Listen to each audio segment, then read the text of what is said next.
예수는 하나님의 말씀이고 생명의 빛이십니다. 그 말은 곧 예수가 하나님이시고 예수가 창조주시라는 뜻입니다. 예수는 하나님의 말씀이며 그 안에 생명이 있고 그 생명은 사람들의 빛이라고 말씀하셨습니다. 예수가 하나님이시고 창조주이시기 때문에 예수를 만나는 것이 곧 우리의 인생의 성공입니다. 여러분들이 정말로 인생 성공하고 싶으시죠? 누구든지 성공하고 싶어 합니다. 그러나 우리 육신이 꿈꾸는 세상 성공은 곧 무너질 것들입니다. 요즘에 매스컴을 통해서 나오는 성공자들의 모습이 얼마나 안타깝고 불쌍합니까? 우리가 그들이 가진 10분의 1만 가져도 우리 평생에 먹고 살 만큼의 돈을 가지고 있는 사람들인데 유리하고 방황하는 모습들을 얼마나 보게 되는 것입니까? 행복이 없어서 마약을 해대는 그 재벌 3세들의 모습이 얼마나 안타깝습니까?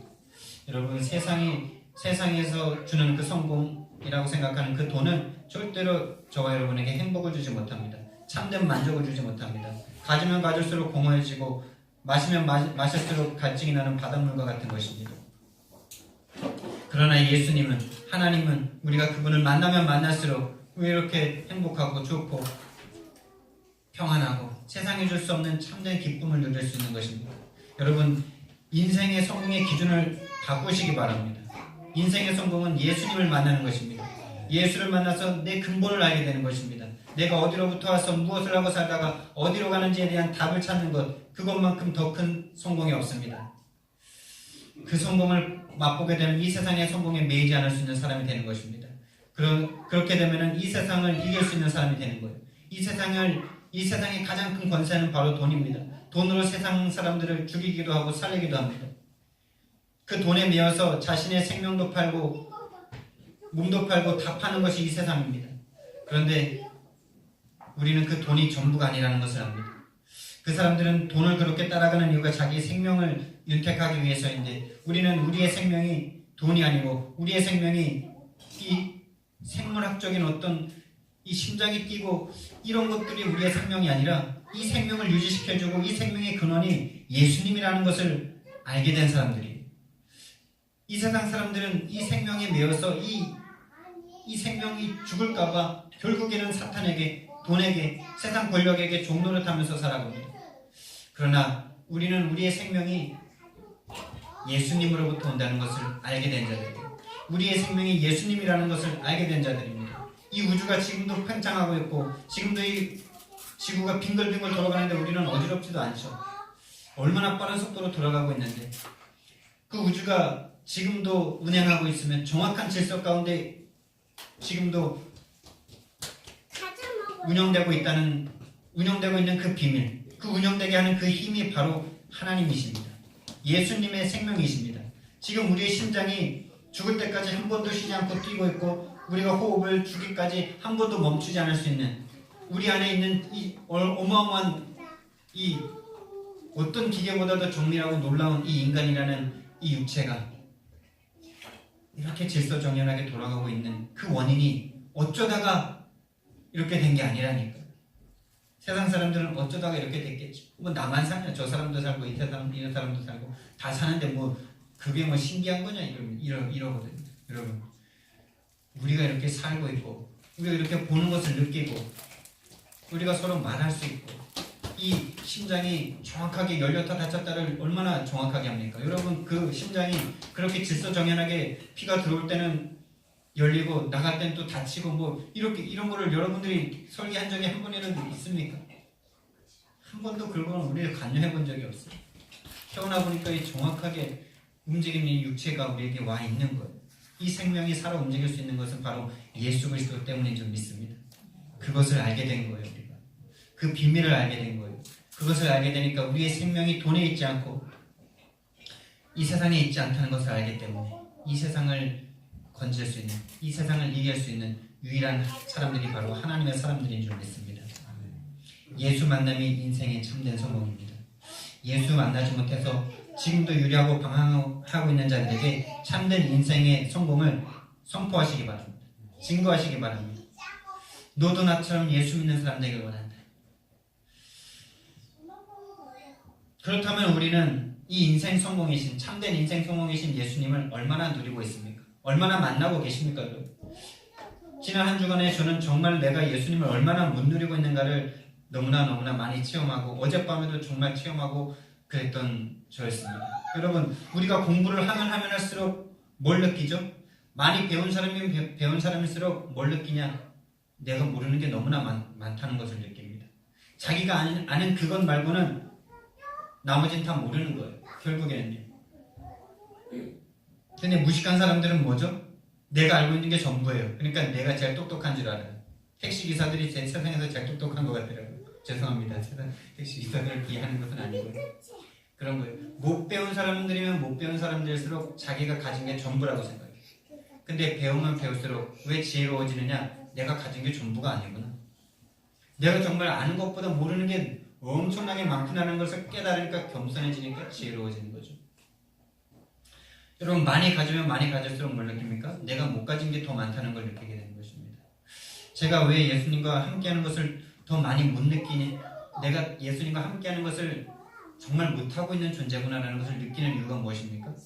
예수님을 지금 만나려고 노력하기 때문에. 예수님께로 가까이 가려고 자꾸 노력하다 보니까 내가 예수님과 함께하지 못하는 것이 너무 많았구나. 정말 예수님을 정말 내가 안다고 생각했지만 너무나 모르고 있었구나. 이것을 점점 깨닫고 있는 거예요. 그러니까 정확하게 성령의 인도를 받고 있는 거예요. 여러분, 정말로 예수님을 얼마나 알고 계십니까? 얼마나 누리고 계시고 얼마나 만나고 계십니까? 우리의 참된 인생 성공이라고 하는 그 예수님을 우리는 얼마나 누리고 있습니까? 죄에서 해방시켜주시는 그 예수 그리스도 안에 있는 참된 자유의 권세를, 하나님을 만나게 하시는 그 예수 그리스도의 사랑을 우리는 얼마나 느끼고 있습니까? 우리가 부모님의 사랑을 느끼고 남편의 사랑은 잘 느끼는데 정말 예수님의 그 살아계셔서 지금 내 안에서 먹고 마시고 함께 사신다 하신 그 예수님의 그 함께 하심을 우리는 얼마나 느끼고 있습니까? 제가 그것이 얼마나 관념 속에 갇혀 있었는지를 어제 느끼는 시간이 있었습니다. 얼마나 내가 지금 나와 함께 하시는 예수님을 못 누려서 자꾸 다른 것에 몰입하게 되고 자꾸 다른 것에 집착하는지를 어제 내가 발견하게 되더라고요. 그렇게도 내가 함께 해야 된다고 말하고 있었으면서도 내가 다른 것에 집착하고 밤에 잠을 잘 못 자고 이런 부분에 대해서는 예수님이 함께 하시는 것에 대해 함께 하시는 것을 못 누리기 때문에 나에게 일어나는 것이다라는 것을 내가 그냥 생각을 안 하고 살고 있었더라니까. 내가 다른 거에 집착할 수밖에 없는 이유가 예수님으로부터 오는 그 사랑과 그 자비하심과 그 은혜를 정말 만끽하지 못하고 실제로 사실로 누리지 못하고 있기 때문이라는 사실을 어제야 비로소 내가 조금 눈치채고 내가 조금 기도를 했다니까. 주님, 제가 왜 이렇게 밤에 잠을 못 잡니까? 왜 잠을 잘 때 자꾸 다른 걸 하고 다른 거에 이렇게 집착할 수밖에 없습니까? 그것을 그 전에는 아예 생각을 안 하고 그냥 그게 당연하고 잠이 안 오니까 그걸 하고 또 잠이 안 오다가 그걸 보니까 또 더 잠이 안 오고 그냥 악순환이 반복되는, 그냥 거기에 예수님이 없었어요. 그냥. 근데 어제 느끼는 거예요. 어제 깨닫게 된 거예요. 아, 이거 예수님을 실제로 사실로 누리지 못하는 거예요. 예수님은 어떤 큰 하나님으로만 내가 생각하고 있고 내 안에 계셔서 나와 함께 하시는, 나와 함께 먹고 살기 위해서 내 안에 들어오신다 하셨는데 그 예수님을 내가 모른 척하고 있었구나, 모르고 있었구나 내가. 그래서 어제 기도를 시작했어요. 예수님, 정말 당신의 그 사랑을, 그 당신의 인자하심을, 당신의 그 푸근하심을 제가 정말 사실로 실제로 누리고 싶다. 이렇게 기도를 하게 됐어요. 그래서 제가 일요일 전에는 항상 잠을 3시간, 4시간 이 정도밖에 못 잤는데 어제는 진짜 많이 잔 날이 되었어요. 여러분, 우리는 예수님을 진짜 사실로 실제로 누리는 시간이 얼마나 됩니까? 하루에.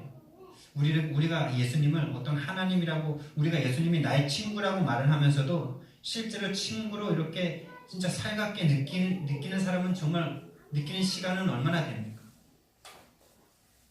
그것이 너무 이렇게 느껴지면 또 신비한 것 같기도 하고, 뭐 이 신비주의에 빠지기도 하고요. 많은 사람들이. 얼마나 우리는 하나님을, 예수님을 누리는데 둔감하고 모르고 있는 자들입니다. 조금 거기에 집중하면 막 신비주의에 빠지고 또 아예 예수님과는 전혀 상관없이 그냥 살아가기도 하고 정말 정확하게 예수님과 함께하는 그것에 우리는 얼마나 둔재들입니다. 관념 속에만 가지고 또 신비에 빠지고 우리가 그것을 정확하게 예수님과 함께하고 그분과 함께 동행하는 것을 배우게 된다면 그것이 바로 세계복음의 모든 것일 줄 믿습니다.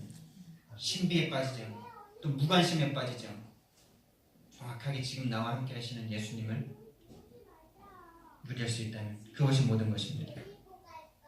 우리는 얼마나 예수님과 함께하는 것을 못 누리냐면 우리가 낙심할 일을 만났을 때에도 예수님과 함께하지 못하게 되는데요. 근데 그것은 좀 당연한 거고 문제가 왔을 때 예수님을 놓치고 문제가 더 커 보이고 예수님은 나에게 아무것도 못하시는 것 같을 때 오늘 찬양 가사에서도 고통 중에 주님을 작게 여기기도 하죠. 근데 또 어떨 때도 우리는 예수님을 놓치느냐면 은혜 받았을 때도 예수님을 놓치더라고요. 은혜를 받으니까 은혜 받은 나에게 집중을 하는 거예요. 뭔 소리냐? 은혜를 받으니까 이제 뭔가 막 될 것 같은 거예요, 내가. 그러니까 막 가서 전도를 합니다. 전도를 하는 그것이 마치 내가 대단한 일을 하는 거고 하나님께서 분명히 이것이 하나님의 일이라고 나는 분명히 믿고 가서 합니다. 근데 전도가 될 줄 알았는데 내가 원했던 그런 응답이 안 오는 거죠. 영접이 안 되는 거죠. 다 거부하는 거죠. 많은 사람을 만났는데도.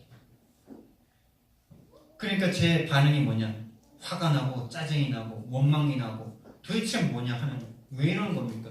내가 은혜 받았는데 왜 이러는 겁니까? 너무나 화가 나서 그게 한 이틀을 가더라고요. 왜 내가 목사까지 됐는데 그리고 나에게 은혜도 주셨는데 내가 선교 여행도 다녀오고 하나님께서 말씀도 깨닫게 주시고 이랬는데 왜 안 되는 거냐? 이것이 그날과 그 다음날까지도 그리고 계속 하나님께서 나에게 주셔서 내가 지금 또 나에게 사로잡혔구나는 것을 알면서도 그 분노가 사라지지가 않는 나를 계속 보는 거예요.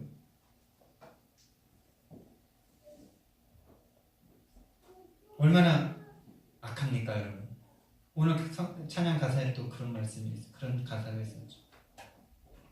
청지기로 왔는데 그걸 잊어버리는 거예요. 여러분, 은혜 받은 내가 뭐가 중요합니까? 그리고 그게 진짜 은혜입니까, 여러분? 내가 다락방 가서 말씀을 하는데 막 말씀이 나에게 새롭게 깨달아줘서 막 그곳에 은혜가 막 정말 하나님에 대한 새로운 깨달음을 내가 얻었어요. 그것이 은혜입니까? 예, 은혜죠. 하나님의 살아계신 역사죠. 근데 그것이 은혜의 한 부분이 맞지만은 정말 은혜는 무엇이냐? 정말 은혜는 예수 그리스도만 나에게 발견이 되는 것이거든요. 예수 그리스도만 나에게 모든 것이고 나는 아무것도 아니구나. 이것을 깨닫는 것이 참된 은혜인데 내가 거기서 뭔가 이렇게 막 말씀이 잘 전해지고 뭔가 새로운 것을 막 하나님께서 힘을 주시고 이렇게 되니까 내가 막 이렇게 올라가는 거예요. 내가 막 올라가는 거예요. 그러니까 청직이라는 사실 싹 잊어버리고 은혜 받았으니까 뭔가 될까봐 막 가서 막 전하는 거죠. 안 되니까 어떻게 돼요? 안 돼도 우리는 예수님의 복음 전한 것 때문에 행복하고 감사해야 되잖아요. 얼마나 감사합니까? 이 그냥 썩어질 육체가 예수 그리스도의 복음을 증거하러 갔다라는 게 얼마나 귀하고 소중합니까? 그 전까지는 그냥 내 일신을 위해서만 열심히 다니던 내 팔과 다리였는데 내 입술이었는데 이제는 이 영원하신 예수 그리스도를 내가 증거했다는 것 자체가 얼마나 감사합니까? 내가 그 일에 관심이 가지고 그 일을 했다는 것으로 내가 얼마나 놀라운 축복을 받은 사람인가를 우리는 감사해야 될 것인데 나는 감사해야 될 것인데 내가 가서 전했는데 왜 안 변해? 이거에 내가 화가 나는 거예요. 왜 안 되냐고 거기에 내가 관심이 더 있는 거예요. 하나님께서 나에게 은혜 주셔서 이 복음이신 이 예수님을 알게 하셔서 여러분 세상에 나가서 복음 전해서 예수님을 알아듣는 사람이 있던가요? 근데 그 수많은 사람 중에 하나님께서 나에게 은혜 주셔서 이 예수님을 알게 되었는데 그 예수님을 내가 알게 되었을 뿐만 아니라 이 예수님을 가서 전할 수 있을 만큼 내가 확신이 생겼고 은혜를 받았는데, 그것보다는 내가 가서 전했는데 안 변한 그거에 내가 얼마나 화가 나는지, 얼마나 주객이 거기서 전도되어 있는지. 내가 가서 전한 내가 전했으니까 하나님은 그 사람 변화시켜 줘야 돼. 내가 하나님의 청지기가 아니라 하나님이 내 그 전도의 역사에 될 주객이 전도된 상태였다는 것을 보게 되는 것입니다. 우리는 문제 와서 낙심할 때도 하나님을 잃어버리지만은 하나님이 주신 은혜 때문에도 우리는 하나님을 잃어버리는 얼마나 연약한 존재인지 모릅니다.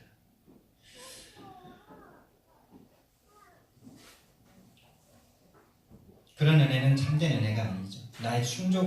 내 충족으로 받은 것을 우리는 은혜라고 자꾸 착각하거든요. 제가 제 충족이 된 거예요. 말씀이 막 잘 전해주고 이러니까 내가 막 충족이 된 거예요. 그 충족의 힘으로 가서 전한 거. 전했더니 안 되니까 화가 나는 거예요. 진짜 은혜였다면은 정말 예수밖에 없구나. 정말 예수님이 나를 위해서 십자가 못 박혀 죽으신 정말 이 예수밖에 없구나. 이 예수님 가서 전해야겠다. 예수님 지금 나와 동행하심을 감사합니다. 이러면서 가서 전했을 때 영접 안 되면 하나님의 계획이 아니구나. 나는 또 계속 기도하고 또 시간표가 있을 수도 있겠지 하면서 청직이라면은 왜 화가 납니까? 우리가 심부름꾼이라면 왜 화가 납니까? 심부름꾼이 화가 날 이유가 있습니까? 심부름꾼이 아니라 어느새 주인이 되어버리는 거죠. 순간순간 주인이 되어버리는 우리의 본질상 진노의 자녀의 모습이 얼마나 우리 속에 깊게 각인되어 있는지 모릅니다. 저와 여러분은 오직 예수의 은혜로 오직 예수의 사람들이 될 수 있기를 예수님 이름으로 축원드립니다. 결론부터 말씀드리자면 예수님께서 그런 우리를 만드시려고 성령으로 세례를 주시러 오신 분이신 겁니다. 여전히 우리는 안 되기 때문에 은혜 받아도 은혜 받은 내가 중요해지는 우리이기 때문에 문제에 빠지면 그 문제에 빠져서 하나님을 버리는 우리들이기 때문에 그것을 아예 뛰어넘을 수 있는 사람으로 만드시기 위해서 성령으로 세례를 주러 오신 겁니다. 그렇게 되지 않으면 우리는 하나님의 나라의 일을 할 수가 없습니다. 여러분, 우리가 은혜를 더 많이 받았겠습니까? 12명의 제자들이 3년 동안 받은 은혜가 더 크겠습니까? 여러분들이 받은 증거가 더 크겠습니까? 12명의 제자들이 3년 동안 따라다니면서 받은 증거들이 더 크겠습니까? 12명의 제자들이 예수님을 따라다니면서 본 예수님의 그 모습들은 정말 인간으로서는 상상할 수도 없는 것들을 봤거든요. 오병이의 기적 하나만 생각해 보세요. 어디서 그 떡과 물고기들이 계속 나왔겠어요? 하늘에서 내려왔겠습니까? 땅에서 솟았겠습니까? 바구니에서 계속 이렇게 막 나왔겠습니까? 물 위를 걸으실 뿐만 아니라 풍랑을 잠잠케 하시는 예수님, 죽은 자를 살리시는 예수님. 그 정도 은혜 받았으면, 그 정도 정말 충만해졌으면 이제 가서 세계복음 할 수 있는 모든 것 보지 않았겠어요, 여러분? 우리 그렇게 생각하잖아요. 내가 지금 예수님 한 번만 만나면 내가 절대 의심하지 않는다 이러면서. 근데 그걸로 세계복음화 못하는 거예요. 예수님이 하나님이시라는 그 엄청난 증거들을 문둥병, 그 당시에 정말 저주받은 자라고 해서 아예 쳐다보지도 않던 그 사람들, 하나님의 저주를 받았다고 생각했던 그 문둥병자를 고치시는 예수님을 보는 거예요. 눈먼 자를 보는 거예요. 모든 이 나면서부터 병든 사람들은 그 부모의 죄 때문에 그렇게 그 사람들이 저주를 받았다라고 생각하는 그 시대에 예수님께서 그 사람들을 고쳐버리시는 거예요. 그게 아니라고 말씀하시는 거예요. 근데 그런 많은 능력들을 본 이 제자들이면 이제 될 거 아닙니까? 그 정도 능력 체험했으면 이제 나가서 막 복음 전하면 될 거 아닙니까? 실제로 또 되지 않았습니까? 예수 그리스도 이름으로 귀신도 떠나가고 예수 이름으로 병도 고치고 막 이랬던 제자들 아니에요. 근데 그걸로 안 된다는 거예요. 성령으로 세례를 받아야만 되는 거예요. 죽고 다시 살아야 되는 거예요. 지난 한 주간 동안에 하나님께서 또 은혜를 많이 주셨는데 이제 우리 안양교회에 안양 시찰 캠프를 이제 4월 29일 날 월요일 날 하게 되는데, 그것을 이제 준비하면서 목사님들이 먼저 은혜 받자 해가지고 이렇게 목사님들이 모여서 하루 종일 말씀을 듣는 시간이 있었어요. 근데 거기에서 참 하나님께서 많은 말씀의 은혜도 주셨지만 제가 그렇게 예수님을 그 전도에 실패하고 그렇게 분노하던 나를 점점 이렇게 관찰하고 보면서 깨달으면서 그 자리에 갔거든요. 정말 예수님이 나를 위해서 십자가 못 박혀 죽으신 것은 어느새 다 잃어버리고 은혜 받은 내가 가서 전도했는데 안 된 그것 때문에 내가 화가 나고 있고 정말 내가 죄인이구나. 정말 나가 어디까지가 이게 정말 이 창세기 3장이냐 이런 생각을 하면서 딱 그 현장에 갔는데 첫 번째 그 말씀의 대지가 그거였어요. 십자가는 지상 최대의 사건이다. 그 말씀이 그 전에는 그냥 뭐 별로 무의미하게 들렸는데 큰 의미였지만은 되게 좀 딱딱하잖아. 지상 최대의 사건. 그게 나랑 무슨 상관이냐 이런 거는 별로 그렇게 많이 생각이 안 됐던 그 말씀이 나에게 확 부딪혀. 이 지상 이건 세상에서 있을 수 없는 그 은혜가 나에게 와버린 이 십자가 은혜. 이걸 내가 놓치고 자꾸 은혜 받은 나로 돌아가서 내가 주인 돼가지고 은혜 주시니까 나로 돌아가가지고 내가 하나님을 원망하고 그 자리에서 눈물이 얼마나 나는지 몰라요. 그리고서 이제 또 이렇게 말씀을 다 듣고 목사님들과 함께 포럼을 하는 시간 가운데 그 포럼의 내용들이 제가 얼마나 도전이 되고 은혜가 되는지 모릅니다. 거기 계신 목사님들 중에 제가 제일 어립니다. 거의 아버지 어머니 뻘 되시는 그런 분들이 모여서 말씀을 들으셨어요. 조금 나이가 젊으신 분들도 계셨지만은 거의 그런 분들이었어요. 근데 그분들이 이렇게 포럼을 하시더라고요. 말씀을 전해주시던 목사님은 그런 포럼을 하시는 거예요. 제가 그 목사님에 대해서 아주 이렇게 좋아하는 목사님은 아니었습니다. 그리고 그분에게 은혜를 많이 받은 적도 별로 없는 목사님이었어요. 그래서 별로 이렇게 말씀에 기대를 안 하고 갔는데 가자마자 하나님께서 은혜를 주셨고 또 하나님께서 그분이 계속 강의를 하시는 중에 자기 포럼을 해주시는데 그런 포럼을 하시더라고요. 생의 이유라는 찬양, 이 지금 우리에게 와 있는 찬양이잖아요. 내가 전도할 이유가 없다면 더 살아야 될 이유가 무엇이냐. 내가 그런 가사의 찬양이잖아요. 생의 이유. 근데 그 찬양의 그 찬양을 같이 하자 그러시면서 찬양을 하시고 고백을 하시는데 그 찬양을 차에 틀고 이제 가시다가 차에서 들었는데 그 찬양을 듣는데 자기가 너무나 은혜를 받았다는 거예요. 너무나 은혜를 받았다는 거예요. 그러면서 정말 내가 지금까지 뭐 했냐라는 생각이 들면서 그럼 내가 이제 앞으로 어떻게 살아야 되겠냐 이런 생각을 그 차를 타고 가시면서 그 찬양을 들으면서 엄청난 눈물을 흘리셨다는 거예요. 그분은 아주 큰 교회를 하시는 것은 아닙니다. 그러나 우리 교회보다는 훨씬 크죠. 그리고 지금까지 주님의 일을 해왔던 분이십니다. 초창기 때 예수님 이 다락방 복음을 만나서 많은 은혜를 받으시고 많은 일을 해왔던 분이십니다. 근데 그분의 고백이 그거예요. 내가 지금까지 뭐하고 살았냐? 앞으로 내가 뭘 해야 될 것이냐? 내가 전도 아니면 더 살아야 될 이유가 뭐냐? 이 고백을 하시더라고요. 저 목사님에게 지금 저 은혜를 주고 계셨구나. 이런 마음과 은혜가 임했고 또 다 끝나고 나서 이제 또 포럼을 하시는 목사님 중에 73세 된 목사님이 계십니다. 73세 된 목사님의 고백이 그거예요. 자기는 지금까지 목회를 했는데 그리고 이렇게 참 복음을 만나서 너무나 귀한 은혜를 받고 그 은혜를 나누는 목회를 했는데 지금까지도 나는 목회가 잘 안 되지만은 그렇지만 내가 앞으로 내가 살아가면서 뭘 해야 되겠냐 이런 고백을 하시더라고요. 자기가 생각할 때 자기는 큰 목회를 할 사람은 아니라는 거죠. 겸손한 고백이시죠. 73세 되신 그 목사님께서 그러시더라고요. 그렇다면 내가 앞으로 남은 인생 뭐 할 거냐. 여러분 73세쯤 되면 이제 앞으로 편하게 살 거 생각하고 좀 안락하게 살 거 생각해야 되지 않겠습니까? 이 노 목사님의 고백이 내가 큰 교회를 할 수 없다 하더라도 정말 참된 제자 한 명 남기고 가야 되겠다. 아나니아라는 그 다멜색의 제자가 사도 바울 한 명 세우고 갔는데 그 바울을 통해서 세계복음화가 되어줬던 것처럼 내 남은 인생 그런 제자 한 명 남기기 위해서 내가 모든 것 해야 되겠다. 이런 고백을 하시더라고요. 그 고백에 너무나 은혜를 받았어요. 저는 이제 교회를 시작하는 초년생인데 나이 30년, 40년 목회를 하신 분들도 이런 고백을 하십니다.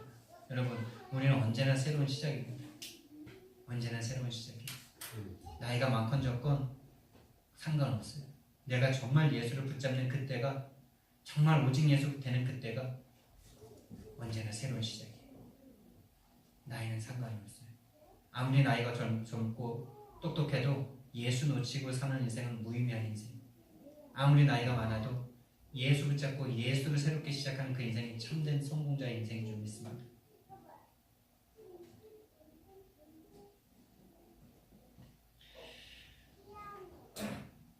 그렇게 참된 은혜를 받은 한 사람이, 그 인생을 산 한 사람이 오늘 성경 말씀에 나옵니다.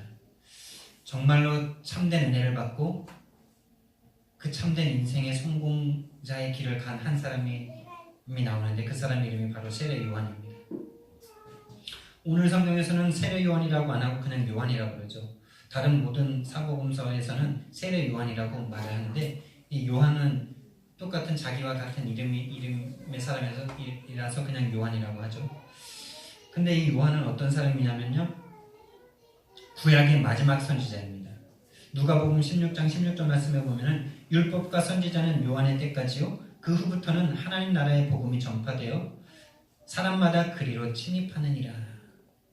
마태복음 11장 11절에서 13절에도 모든 선지자와 율법이 예언하는 것은 요한까지다, 이렇게 말씀을 합니다. 그리고 예수님께서 마태복음에서 말씀하시기를 요한보다 더 큰 자가, 여자에게서 난 사람 중에 요한보다 더 축복된 사람이 없다, 이렇게 말합니다. 여러분, 근데 요한이라는 사람은 우리가 잘 알듯이 세례 요한은 마지막 죽음이 어떻습니까?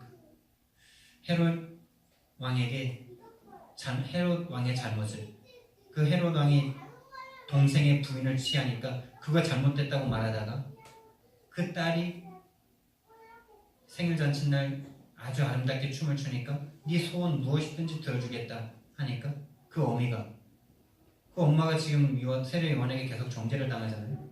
그러니까 그 엄마가 불러다가 세례 요한의 머리를 달라 그래요. 그래서 헤롯에게 세례 요한의 머리를 달라고 합니다. 근데 세례 요한은, 그 헤롯은 이제 많은 사람의 지금 이목을 받고 있는 사람이기 때문에 세례 요한을 쉽게 죽일 수는 없지만, 그러나 자기가 한 말이기 때문에, 자기의 체면이 걸렸기 때문에, 자기 이름 때문에 그 세례 요한의 목을 잘라서 그 딸에게 줍니다. 여러분, 정말 죄송하지만 얼마나 이게 참 개죽음 같은 것입니까? 얼마나 참 조롱거리 같은 그런 죽음입니까? 근데 예수님께서는 그 세례 요한이 여자의 몸에서 난 자 중에 이보다 큰 자가 없다라고 말하죠. 여러분, 조금 결론적인 부분인데, 세례 요한에 있어서 결론적인 부분인데, 이 세례 요한은 모든 성경 인물들이 그렇지만 예수님의 사역을 예표하고 있고 예수님을 상징하거든요. 여러분, 그렇게 딸의 요청으로 인해서 생일날 은쟁반에 머리가 잘려서 가는 그 세례 요한의 모습이 더 비참합니까? 아니면 수많은 사람들에게 채찍에 맞으시고 십자가에 죽으시는 예수님이 더 비참합니까? 우열을 가릴 수 없겠죠. 둘 다 비참하죠. 그러나 똑같이 세상의 권력에 죽임을 당합니다. 세상 권력에 죽임을 당해요.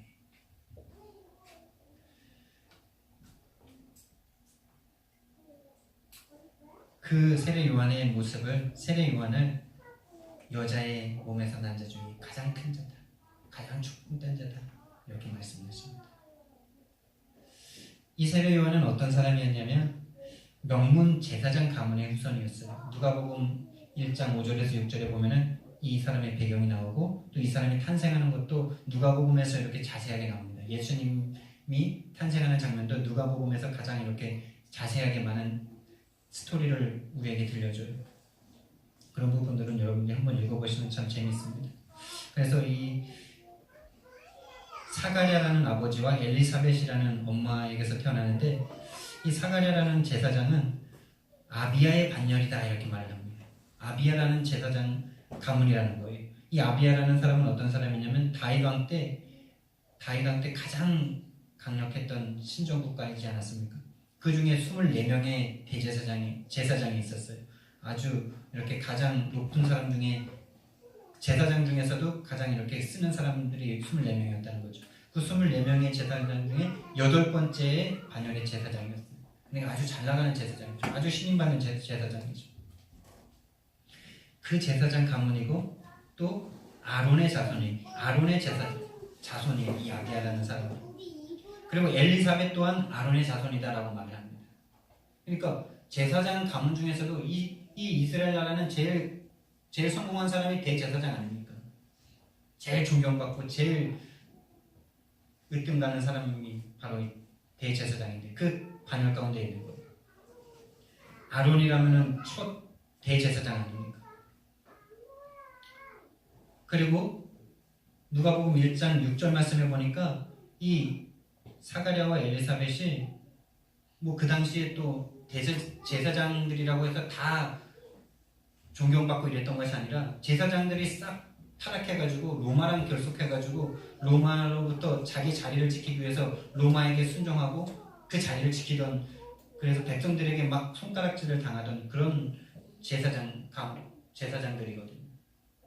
그래서 제사장의 자리를 사고팔고 이랬던 사람들인데 이 사가랴와 엘리사벳은 그 중에서 정말 존경받는 사람들이었던 거예요. 그래서 하나님 앞에 의인이다 이렇게 말을 합니다. 그러니까 이 세례 요한이 얼마나 대단한 집안에서 태어난 사람입니까? 아론의 후손 중에서도 아비야의 가문에 어머니 아버지 둘 다 아론의 자손, 대제사장의 자손에서 태어난 사람. 우리말로 치면은 금수저 집안이네, 금수저의 사람이라는 거. 근데 이 사람이 하나님의 부름을 받고 어떻게 삽니까? 낙타 톳옷을 입고 메뚜기와 석청을 먹으면서 광야에서 지내죠. 이 당시에 타락해 있던 제사장들에게 외치는 하나님의 음성이 담겨 있는 것입니다.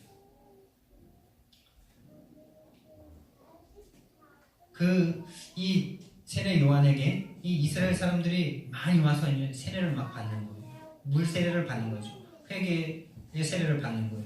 그러니까 이 이스라엘 사람들이, 유대인들이 궁금한 거예요. 이 사람이 도대체 누구냐? 우리가 기다리던 그 메시아일까? 그 그리스도일까? 하고 사람들을 보내서 물어봅니다. 그게 이제 19절부터 나오는데요. 요한에게 보내요. 내가 누구냐라고 묻습니다. 여기서 내가 누구냐라고 묻는 이 질문은 네가 그리스도냐라고 묻고 있는 거예요. 이 요한에서는 그냥 네가 누구냐, 첫 질문이 네가 누구냐인데, 다른 성경에 보면은 누가복음 3장 말씀에 보면은 3장 15절 말씀에 보면은 백성들이 바라고 기다리고 있다고 합니다. 백성들이 바라고 기다림으로 요한이 이 세례 요한이 그리스도인가 하여 질문하는 것입니다. 그 당시에는 이 메시아를 기다리는 마음이 가장 팽배했던 그런 시대입니다. 로마에게 잡힌 지 벌써 100년이 다가가고 있는 그런 시점이었거든요. 그래서 네가 그리스도냐라고 묻는 것입니다. 그랬더니 아니다라고 말을 하죠. 또 두 번째 질문이 무엇입니까? 네가 그러면은 엘리야냐 이렇게 묻습니다. 여기서 왜 갑자기 엘리야라고 질문을 하냐면은 신약성경이 아니라 구약성경 신명기서에 마지막 때에 내가 네 형제들 중에 선지자 하나를 보내서 내 말을 줄 것인데 너는 그의 말을 들으라 라고 말씀을 하십니다. 그 메시아, 그 선지자를 죄송합니다. 그건 선지자고요. 말라기서 4장 4절에서 6절 말씀에 보면은 마지막 때에 엘리야를 보낼 것이다 라는 예언이 있어요. 가장 마지막 선지자가 말라기 아닙니까? 제가 잠깐 읽어드리면요. 말라기 4장 4절에서 6절 말씀에 보면 너희는 내가 호렙에서 온 이스라엘을 위하여 내 종 모세에게 명령한 법 곧 율례와 법도를 기억하라. 보라, 여호와의 크고 두려운 날이 이르기 전에 내가 선지자 엘리야를 너희에게 보내리니 그가 아버지의 마음을 자녀에게로 돌이키게 하고 자녀들의 마음을 그들의 아버지에게로 돌이키게 하리라. 돌이키지 아니하면 두렵건대 내가 와서 저주로 그 땅을 칠까 하노라 하시니라. 예, 엘리야를 보내시겠다고 이렇게 나와요. 그래서 그 엘리야냐 그거예요. 네가 그리스도가 아니면 그러면은 그 그리스도가 오기 전에 올 엘리야냐 이렇게 묻는 것입니다. 근데 이 엘리야는 이 세례 요한은 아니다라고 이렇게 딱 대답해 버립니다. 근데 사실은 이 엘리야로 온 게 맞거든요. 근데 왜 아니라고 대답을 할까요? 그리고 21절 말씀에 또 뭐라 그러냐면 그럼 내가 그 선지자냐 이렇게 묻습니다. 네가 그 선지자냐? 그 선지자냐고 묻는 것은 신명기서 18장 15절에서 18절에 제가 방금 전에 말씀드렸던 네 형제 중에서 선지자를 일으키니 너희는 그의 말을 들을지니라 이렇게 말을 합니다. 그러니까 메시아가 오기 전에 진짜로 하나님께서 보낼 구원자가 오시기 전에 엘리야와 선지자가 올 것을 성경에서 미리 예언하셨다니까요. 근데 그 선지자, 그 예언한 그 사람이 바로 너냐라고 묻는 거예요. 사실은 맞아요. 이 엘리야로 온 사람이 세례 요한이 맞고 그 선지자로 온 사람이 이 세례 요한이 맞아요. 예수님께서 그 엘리야가 이 세례 요한이다라고 마태복음에서 말씀하시거든요. 마태복음 17장 10절에서 13절에. 그런데 왜 이 세례 요한이 아니라고 대답하냐면 이 이스라엘 사람들이 바라고 기다리던 그 엘리야는 성경에서 말하는 엘리야와 다르기 때문이에요. 이 이스라엘이 바라는 그 엘리야는 능력의 엘리야입니다. 하늘에서 불을 끌어내리는 엘리야. 그 능력의 엘리야가 와서 이 로마 군인들을 싹 물리쳐버리고 우리에게 해방을 가져다 줄 그 엘리야, 그 선지자를 기다리고 있는 거예요. 그리고 진짜 그리스도가 오셔서 우리를 완전히 군사적으로 정치적으로 해방할 그 메시아를, 그 그리스도를 바라면서 지금 묻고 있는 것이기 때문에 세례 요한은 거기다가 대고 그냥 아니다라고 딱 잘라 말을 하는 거예요. 그러면서 이제 그럼 너는 누구냐라고 물으니까 이제 자기 자신에 대해서 말을 하는데 23절의 말씀에 보니까 이르되 나는 선지자 이사야의 말과 같이 주의 길을 곧게 하라고 광야에서 외치는 자의 소리로라. 이것은 그 선지자라고 자기가 말을 하고 있는 거거든요.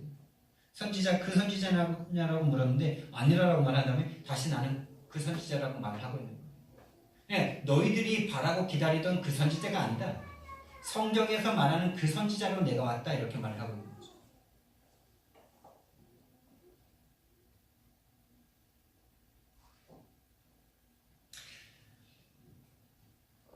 이사야서 40장 3절에서 8절 말씀은 우리가 같이 한번 읽어보도록 하겠습니다.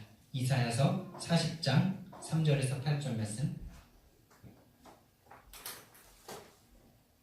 이사야서 40장 3절에서 8절 말씀. 우리가 잘 알고 있는 성경 말씀과 이어지는 말씀입니다.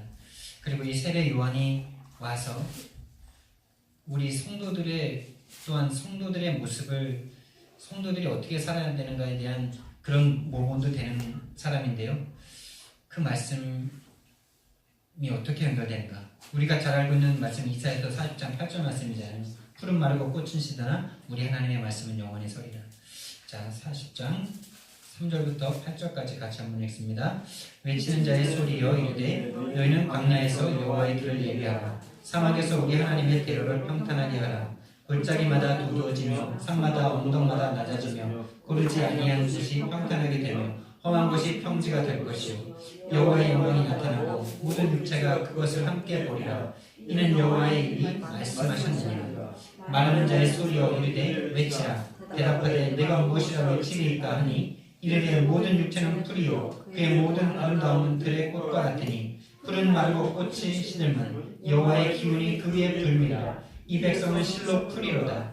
푸른 마르고 꽃이 시드나 우리 하나님의 말씀은 영원히 서리라 하라. 아멘.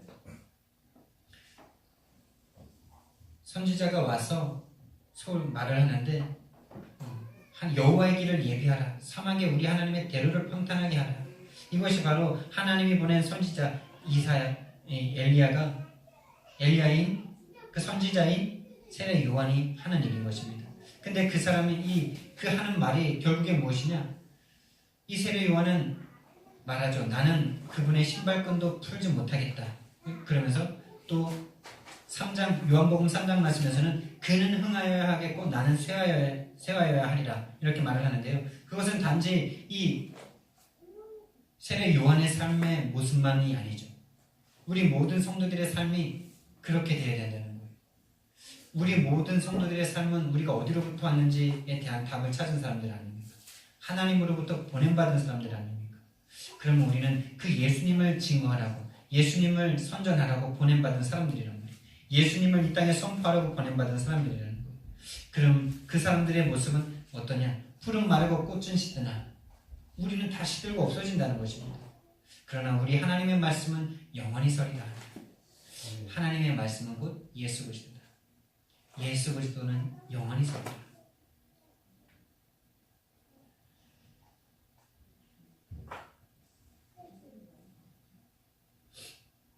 이렇게 세례 요한은 하나님의 부름, 하나님의 보내심을 받아서 이 땅에 예수 그리스도를 증거한다. 우리가 요한복음 1장 7절에서 8절 말씀에서도 본 것처럼 이 세례 요한은 하나님께로 보냄을 받아서 자기로 말미암아 예수 그리스도를 믿게 하려고 온 존재인 것입니다. 그것이 우리 성도들의 삶인 줄 믿습니다. 그는 이 빛이 아니요 이 빛에 대하여 증언하러 온 자다 이렇게 말을 합니다. 그러니까 세례 요한은 바로 예수님이 하실 일을 미리 와서 우리에게 선전하는 사람인 것이죠. 예수 그리스도의 작은 모형인 것입니다. 예수 그리스도의 대사격인 것이죠. 우리는 그리스도의 대사들 아닙니까? 우리는 이 땅에 작은 예수를 사는 사람들이지 않습니까? 그러니까 세례 요한이 우리들의 삶의 모습을 나타내고 있는 거예요. 그는 흥하여야 하겠고 나는 쇠하여야 하리라. 여러분, 우리의 삶을 통해서 예수 그리스도만 나타나기를 예수님 이름으로 축원드립니다. 그것이 가장 복된 일인 줄 믿습니다. 이 예수님, 이 세례 요한이 증거한 예수님은 어떤 분이시냐? 성경 오늘 말씀에 보니까 29절 말씀에 보니까 보라 세상 죄를 지고 가는 하나님의 어린 양이로다 이렇게 말을 합니다. 보라 세상 죄를 지고 가는 하나님의 어린 양이로다. 여러분, 예수가 바로 우리의 모든 죄를 사하시러 오신 하나님이신 줄 믿습니다. 하나님의 독생자이신 줄 믿습니다. 그분을 통해서 우리의 과거, 현재, 미래의 모든 죄가 용서된 것입니다. 우리의 죄를 사하시기 위해서 그 예수님은 도살장에 끌려가는 어린 양과 같다라고 말씀하셨어요. 이사야서 53장 7절 말씀에 보니까 그 예수님의 모습을 이렇게 말씀하십니다. 그가 곤욕을 당하여 괴로울 때에도 그의 입을 열지 아니하였으며 마치 도수장으로 끌려가는 어린 양과 털 깎는 자 앞에서 잠잠한 양과 같이 그의 입을 열지 아니하였도다. 그는 곤욕과 신문을 당하고 끌려갔으며 그 세대 중에 누가 생각하기를 그가 살아있는 자들의 땅에서 끊어지만 마땅히 형벌을 받을 내 백성의 허물 때문이라 하였으리. 그는 강포를 행하지 아니하였고 그의 입에 거짓이 없었으며 그의 무덤이 악인들과 함께 있었으며 그가 죽은 후에 부자와 함께 있었도다. 예수님은 하나님이신데, 예수님은 생명이시고 우리의 창조주이신데 우리의 죄를 용서하시기 위해서, 우리의 죄값을 치르시기 위해서 도살장에 끌려가는 어린 양과 같은 같이 이 땅에 오신 분이신 것입니다. 그 예수 그리스도를 생각할 때마다 참된 자유와 참된 은혜를 저와 여러분이 체험하길 원합니다. 실제로 누리길 원합니다. 그런데 여러분, 이 예수가 하나님임을, 예수가 그리스도임을 알아보는 사람들이 너무나 적은 거겠죠.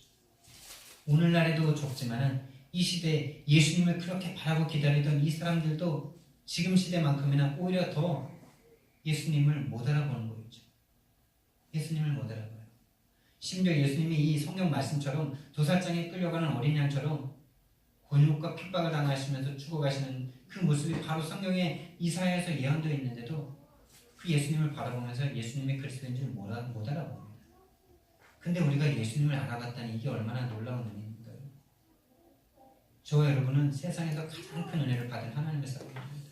가장 성공자입니다. 그런데 여러분, 이것을 알아본 사람이 또 한 명 있죠. 세례 요한이에요. 여러분, 세례 요한에 대해서 제가 설명을 드렸는데, 이 세례 요한은 그런 놀라운 가문에서 태어난 사람이기도 하지만은 이 예수님과 친척 관계였어요. 이 예수님과 이종 사촌입니다. 이모 관계예요. 엄마, 그 마리아와 엘리사벳이. 그래서 이 엘리사벳이 이 마리아의 집에 찾아갔을 때 서로 이 뱃속에 있는 태 속에 있는 이 요한과 예수님이 서로 막 반응을 하지 않습니까?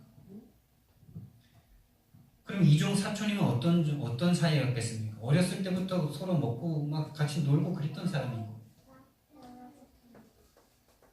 같이 울기도 하고 아파하기도 하고 병에도 걸리고 그랬던 이 요한입니다.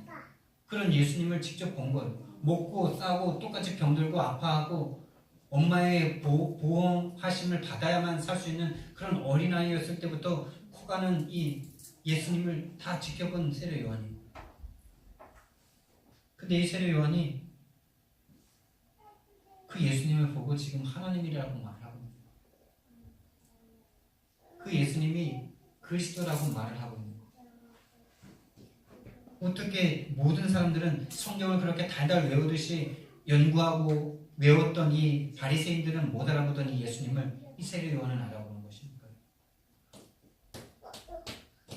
그리고 그렇게 가깝게 지내면서 인간적인 너무나 연약한 예수님의 모습을 다 봤던 이 세례 요한이 어떻게 예수님이 하나님이라고 지금 말을 할 수 있는 것입니까?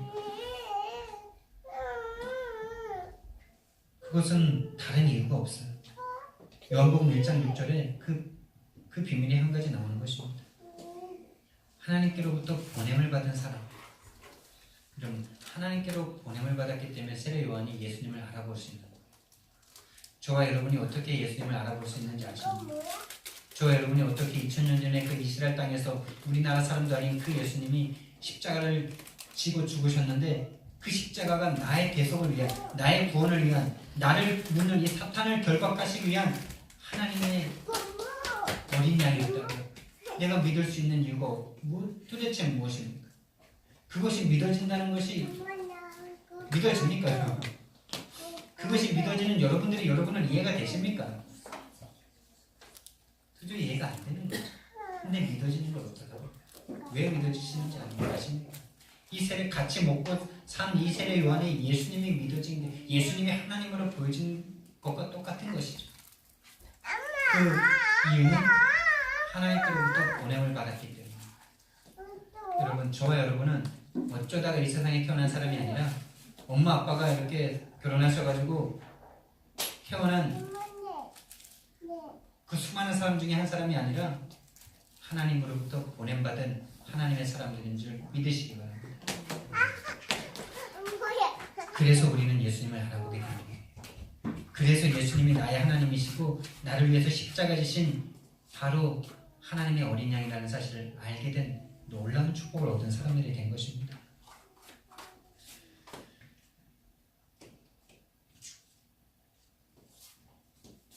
그렇다면 우리가 무엇을 위해서 살아야 될지, 우리가 무엇을 향해서 살아가야 될지 명확해지는 근거가 되는 것이겠죠. 이 예수님은 세상 죄를 지고 가는 하나님의 어린 양으로 이 땅에 오신 분이시고요. 또 성령으로 세례를 베풀러 이 땅에 오신 분이십니다. 성령으로 세례를 베푸시러 이 땅에 오신 분이에요. 요한은 물로 세례를 줍니다. 물로 세례를 주는 건 회개의 세례예요. 그것으로는 구원받을 수 없어요. 여러분, 12명의 제자가 예수님을 따라다니면서 어마어마한 예수님의 창조주 하나님의 능력을 체험하고, 정말 그 예수님이면 모든 문제 해결되겠다, 이 예수님만 붙잡으면 내 인생 완전히 쓰지 맞겠다, 이렇게 생각했던 그 예수님이면 충분할 것 같은데, 그 예수님으로는, 그 능력자이신 예수님으로는 절대로 우리가 구원받을 수 없는, 출애굽하는 이스라엘 백성들이 그 9가지 재앙이 얼마나 어마어마합니까? 모든 물이 피로 변하고, 모세 한마디에 메뚜기 떼가 날아와서 온 식물을 다 갉아먹고, 하늘에 해가 싹 가려지는 흑암 재앙이 미치고, 너무나 놀라운 재앙들이, 너무나 놀라운 능력들이, 정말 상상할 수 없는 능력들이 임했잖아요. 근데 그것으로는 구원받을 수 없는 거예요. 오직 어린 양의 피를 바를 때, 예수 그리스도의 피를 바를 때 그들이 출애굽한 것처럼 예수님의 그 어마어마한 창조주 하나님의 능력을 경험했어도 그걸로는 구원받을 수 없는 것입니다. 여러분들이 하나님의 응답을, 살아계신 예수님의 체험을 아무리 했어도 성령으로 거듭나지 않으면 하나님 나라를 볼 수 없는 것입니다. 예수님은 그 생명을 주시러 오신 분이에요. 예수님은 참된 구원을 주시러 오신 분입니다. 물과 성령으로 거듭나지 않으면 하나님 나라에 들어갈 수 없다. 예수님은 그 구원을 주시러 오신 어린 양이신 것입니다. 그 어린 양의 피로 이 땅에 오신 것입니다. 그래서 내 이름으로 보내실 성령이라고 하지 않습니까? 내 이름으로 보내실 성령이 너에게 오셔서 너에게 모든 것을 가르치시고 모든 것을 생각나게 하시리라. 여러분, 12명의 제자들이 그렇게 3년 동안 예수님을 따라다니면서 많은 말씀을 듣고 많은 기적들과 능력들과 은사들을 체험했는데도 절대로 이 사람들이 세계복음할 사람들이 안 되는 거예요. 여전히 자기 동기로, 오히려 그렇게 육신을 가지고 하나님의 능력을, 예수님의 능력을 체험하면 체험할수록 뭐가 더 생기냐? 동기가 자꾸 올라가요. 아, 이제 예수님이면 끝나겠구나. 예수님이면 내 사업 이제 뭐 문제 없겠구나. 예수님이면 내 인생 그냥 뭐 이제 완전 수지 맞았구나. 완전 성공했구나. 이렇게 생각할 수밖에 없는 육신이란 말이에요. 베드로가 그 대표적인 모습을 우리에게 보여주지 않았습니까? 예수님을 그리스도라고 고백하고 하나님이라고 고백하고 알아봤는데 육신적인 동기를 가지고서는 그 살아계신 하나님의 능력을 이용해서 내 것을 추구하려는 그런 인생밖에 안 되는 인간임을 우리를 대표해서 베드로가 상징하여 보여주는 거예요. 그것으로는 절대로 세계복음할 수 없고 하나님 나라를 볼 수 없고 하나님 나라에 할 수 없다는 것입니다. 성령으로 세례를 베푼다는 것은 무엇입니까? 죽고 다시 산다는 거예요. 성령께서 오셔서 그 육신에 속해 있는 우리를 죽여버리신다는 거예요. 그 육신에 속해 있는 우리를 죽여버리고 영적으로, 영의 세계로 다시 살게 하신다는 거예요. 여러분, 그 세계를 맛보셔야 됩니다. 여기 있는 저도 그 세계를 맛봐야 됩니다. 정말로 예수님을 만나면 만날수록, 만나려고 하면 할수록 나는 얼마나 예수님과 멀어져 있는 나인가를 보게 되는 것입니다. 성령으로 거듭나지 않고는 절대로 될 수 없는 것입니다. 여러분, 거듭남의 은혜가 저와 여러분에게 있기를 원합니다. 나이가 많고 적건 상관이 없어요. 예수님을 10년 믿었건 20년 믿었건 교회를 30년 다녔건 30년 다녔건 상관이 없어요. 거듭나지 않고는 하나님의 나라를 볼 수 없습니다. 죽고 다시 살지 않으면 하나님의 일을 할 수 없는, 여전히 육신에 속해서 하나님을 이용해서 내 것을 이용하려는, 내 것을 세우려고 하는 더러운 죄인일 수밖에 없는 거예요. 그 죄에 속한 우리는 죽어버려야 되는 것입니다. 하나님의 영으로, 양자의 영으로 다시 살아야 하나님의 나라의 일을 할 수 있는 것입니다. 다시 사는 축복이 있기를 예수님 이름으로 축원드립니다. 죽고 살아야 볼 수 있고, 죽고 다시 살아야 갈 수 있고, 죽고 다시 살아야 누릴 수 있는 하나님의 세계인 것입니다. 제자들처럼 그 십자가에서 같이 죽고 부활하신 예수님을 만나 성령님을 받음으로써 하나님의 나라의 일을 드디어 할 수 있게 된 그 제자들과 같은 그 과정을 우리도 가야만 하는 것입니다. 예수님이, 능력이신 예수님이 아무것도 못하시는 것 같은 무능력자처럼 십자가에서 저주받은 자처럼 죄인처럼 죽는 그 예수님을 경험해야만 되는 거예요. 내 문제를 해결해 주시는 예수님이었는데 어느 날 예수님이 내 문제를 전혀 해결을 안 해주시고 해결을 못 해주시는 예수님을 경험하는 시간표, 그 시간표가 바로 십자가를 지는 시간표이며 성령으로 거듭나게 되는, 성령이 나를 죽이시는 시간표인 것입니다. 그것을 반드시 통과해야 되는 거예요. 그것을 예수님께서 직접 우리에게 보여주신 삶이라는 걸 기억하시기 바랍니다. 예수님이 사역을 시작하실 때 성령께서 임하셔서 성령에 매여서 광야에서 시험을 받음으로써 그 사역이 시작되셨죠. 성령에 매여서 성령의 인도 따라 하나님의 복음을 증거하시다가 결국에 마지막 정말 우리를 구원하시는 그 십자가를 지실 때 가장 누구의 인도를, 가장 누구의 충만을 받았겠습니까? 그 십자가를 질 힘이 어디로부터 왔겠습니까? 바로 성령님의 힘으로 말미암아 그 십자가를 감당하신 것이거든요.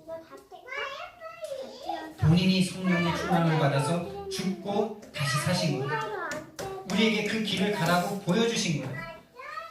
그 길을 통과해야만 우리는 하나님의 사람이, 온전한 하나님의 사람이 되어서 하나님의 그 무한한 능력을 드디어 우리 인생 가운데 체험할 수 있는 하나님의 나라의 사람이 되는 것입니다. 그 전까지는 절대 안 돼요, 여러분. 우리가 아무리 착하고 순하고 선해도 절대로 우리는 하나님의 나라의 일을 할 수 없어요. 선하고 착한 것도 다 나를 위해, 다 나 중심이거든. 오히려 선하고 착한 사람들일수록 속기가 쉬운 거예요. 내가 선하고 착하니까 믿음이 더 좋은가 보다 이렇게. 악하고 못돼가지고 죄를 막 눈에 보이게 짓는 사람은 내가 죄인이라는 것을 오히려 깨닫는데, 자기가 육신적으로 선하면 나는 다른 사람들보다 선하기 때문에 하나님 더 잘 믿어. 나는 그래도 저놈보다 나. 이런 생각하기 때문에 은혜가 오다가 멈춰버려요. 그런 교만의 죄인은 하나님께서 절대적으로 역사하시고 사탄이 딱 잡아버리죠. 근데 나는 죄인.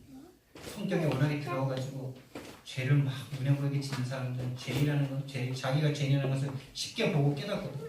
그러니까 주님 나는 죄인입니다 이러면서. 그래서 그 사람들을 통해서 더 많은 역사가 일어났다.